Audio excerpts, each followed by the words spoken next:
The engines like Brendam docks. It keeps the engines of the Brendam branch very busy, and they especially like seeing new arrivals to Sodor.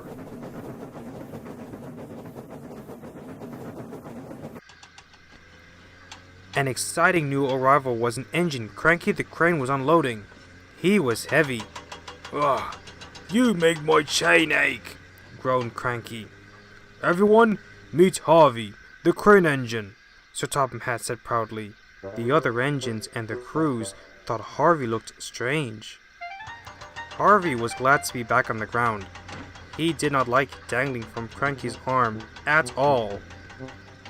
"As some of you know by now, these gentlemen are the railway board," continued Sir Topham Hatt. "Tomorrow, like every new engine, I've arranged for Harvey to give them a demonstration. If it goes well, he will join the railway." Bill and Ben were puzzled. Ben, what's a demo? No. I think you mean dimmer. Edward, what's a dimmer station? Yeah, what he asked. Edward chuckled. "Demonstration," corrected Edward. "It's basically when you show off what you can do. Like when Tums and I had our great race, yes. Had our race. Vroom vroom?" Edward smiled. Yes, something like that," replied Edward. That evening, Edward returned to the sheds to pick up his coaches for his late-night branch line express. He and his crew saw Harvey parked near the shed. Harvey could hear the other engines talking about him. This made him sad. "Harvey's, different," said Derek. "Humph! He does not even look like an engine," huffed Henry. "Surely the Fat Controller won't let him pull coaches," huffed Gordon quietly. "He's just cranky on wheels," hissed James. Percy overheard this. "Well, he's not taking my mail," he huffed. "Percy!" scolded his driver, but the little green engine just ignored him. Edward felt a bit sorry for Harvey. "Huh? Hello there, I'm Edward. But, don't worry about them. They're just not used to seeing, an engine like you," said Edward. "Yes, they really are a nice sort, once you get to know them," said Edward's driver. "Yes, indeed," agreed Edward. "Don't worry. Sometimes it just takes time to make new friends." With that, Edward puffed away towards Knapford.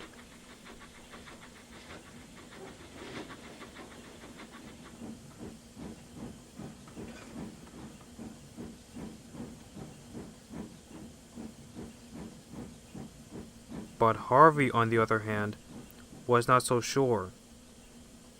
He didn't know if he wanted to stay on a railway where no one wanted him. The next morning, Sir Topham Hatt sent the engines off to a useful day's work. "Maybe bringing me here wasn't such a good idea, sir," Harvey said sadly. "Nonsense," said Sir Topham Hatt. "But your engines don't like me so far. I'm too different." "Harvey, different is what makes you special, and once you pass the demonstration, a key asset on the railway." That made Harvey feel a bit better. Meanwhile, Percy was on his way to Callan Station to pick up some trucks, but his driver was cross with him. "Now, Percy, what you said last night was uncalled for." "Well, it's just that, why does the Northwestern Railway even need a crane engine? The whole concept of a crane engine seems a bit silly if you ask me." "Well, having a crane that can move on his own can be really useful for the docks, yards, and building sites," said Percy's driver. "Yeah? Like how?" Before he could explain, they pulled into Callan Station, where Judy and Jerome were busy helping the workmen fix their pedestrian bridge. "Careful, you guys, it's a bit busy here," said Jerome. Percy took note of this.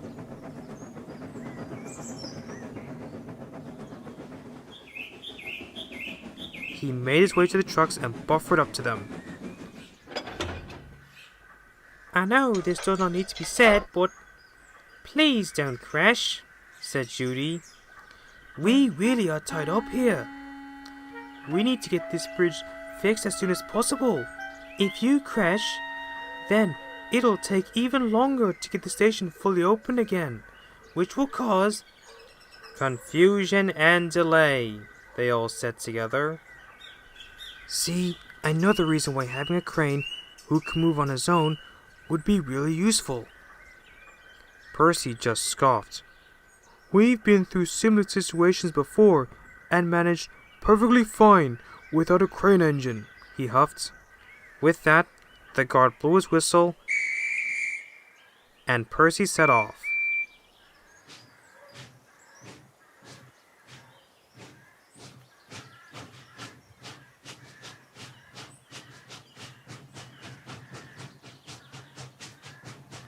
The trucks took notice of Percy's demeanor.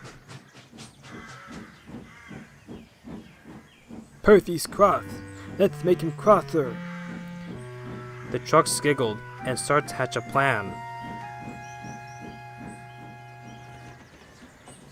At first, things went well.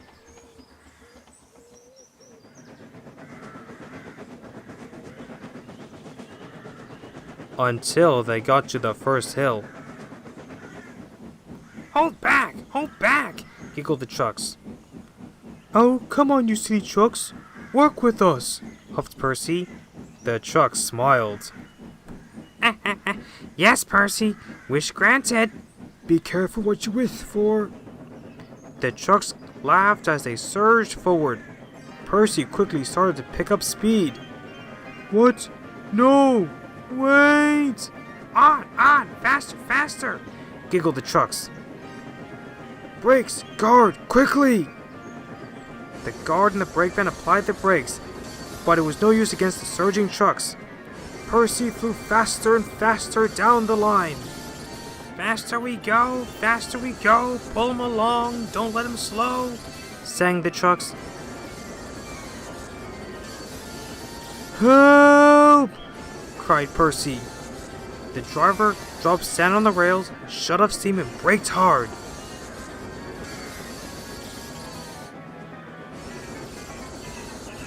But it was too late. They came off the rails at Bulgy's bridge.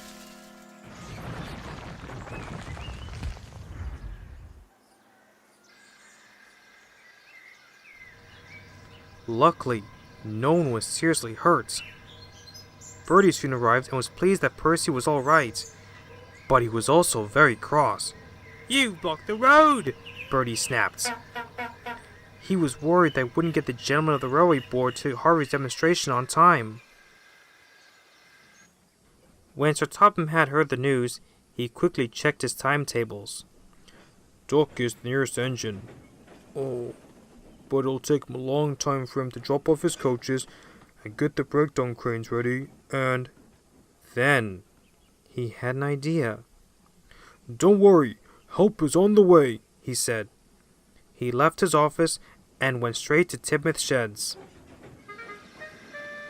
Harvey was resting in the siding, getting steamed up and ready for his demonstration. "Oh, I hope I pass and the engines will accept me after this." "Don't worry, Harvey. They'll soon see what a really useful engine you are.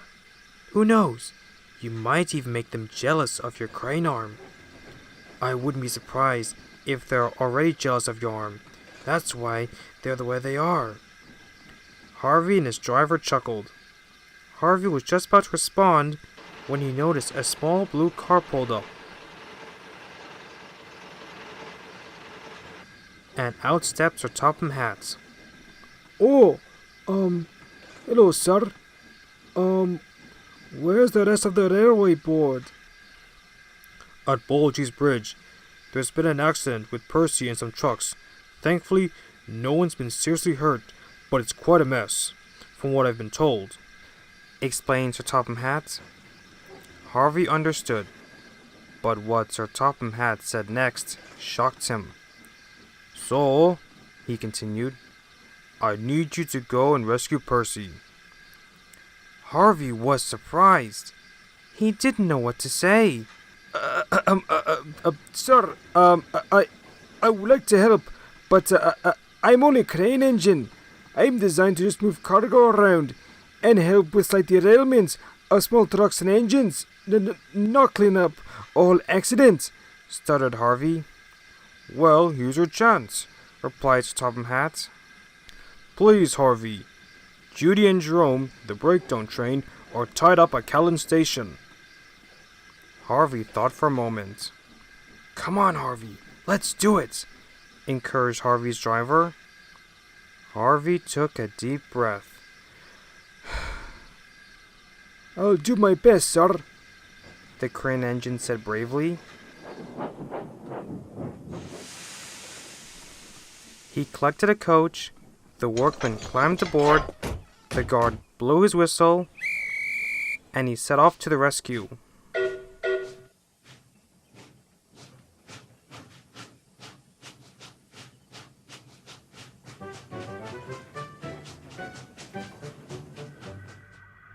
Meanwhile, Percy was teetering on the edge of the embankment, feeling miserable. Just then, he heard his driver yell, "Don't worry, everyone. Help is on the way." Everyone cheered. "Are Judy and Jerome coming?" asked Percy. His driver smiled. "No, but someone else is coming." Percy was puzzled. "Then who? Kelly? Or—" Then he heard an unfamiliar whistle. "Who's that?" he asked. He soon found out. There, chuffing round the bend with the works unit coach, was Harvey. Percy gasped. "Oh no!" He winced. He was worried about what Harvey would say.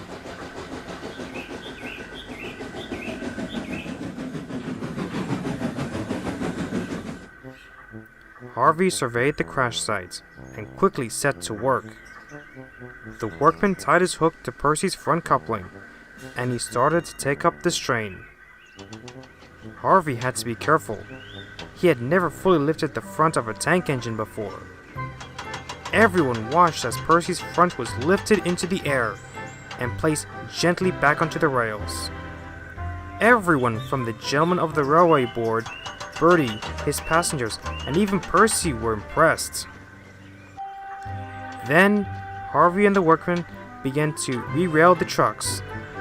Luckily, Percy wasn't too damaged and helped clean up the mess. "Well?" asked Percy's driver. "I guess I should say we were wrong about Harvey," Percy said quietly. "Indeed you were," replied Percy's driver. After the trucks were all placed back onto the rails, Sir Topham Hatt came to see the two engines. "That was one of the best demonstrations I've ever seen. The gentlemen of the railway board have agreed that you shall join the railway and become the North Western Railway's 27th engine." "Oh, thank you, sir," Harvey said proudly.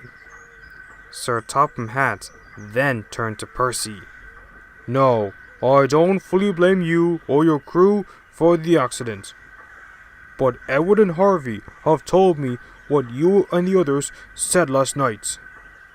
As you can see, he has proved that he's a very special and useful engine."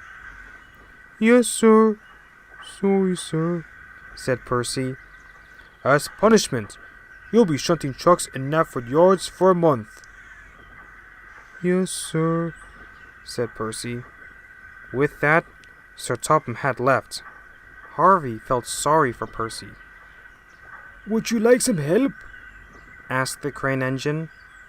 Percy was surprised. "After I was so rude to you?" "Sure. You seem like a nice sort, and appear to be sorry for what you did. Plus, engines help engines," replied Harvey. Percy smiled. The arrangements were made, and the two engines worked in the yard all day, pushing and pulling trucks and coaches about for the other engines.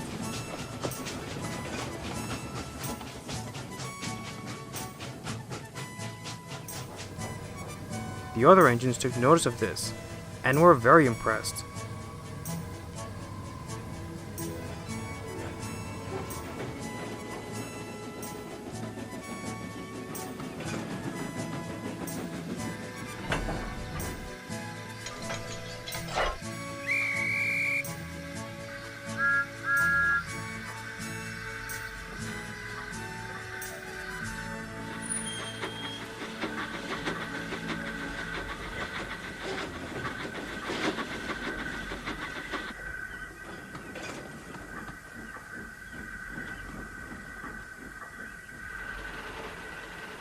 They were even more impressed when they saw Harvey's crane arm in action, as he helped load and unload cargo from the trucks. Impressive, said Henry. Indeed, agreed James. Very impressive indeed. That night, Harvey heard the other engines talking about him. But this time it was different. Harvey, let me be the first to say that, we're sorry. And well done. Yes, added James. Really useful. And you can take my mail, added Percy. You see, said Edward. Different can be good. All the other engines agreed. Welcome to the Northwestern Railway, Harvey, they all said. Harvey smiled happily.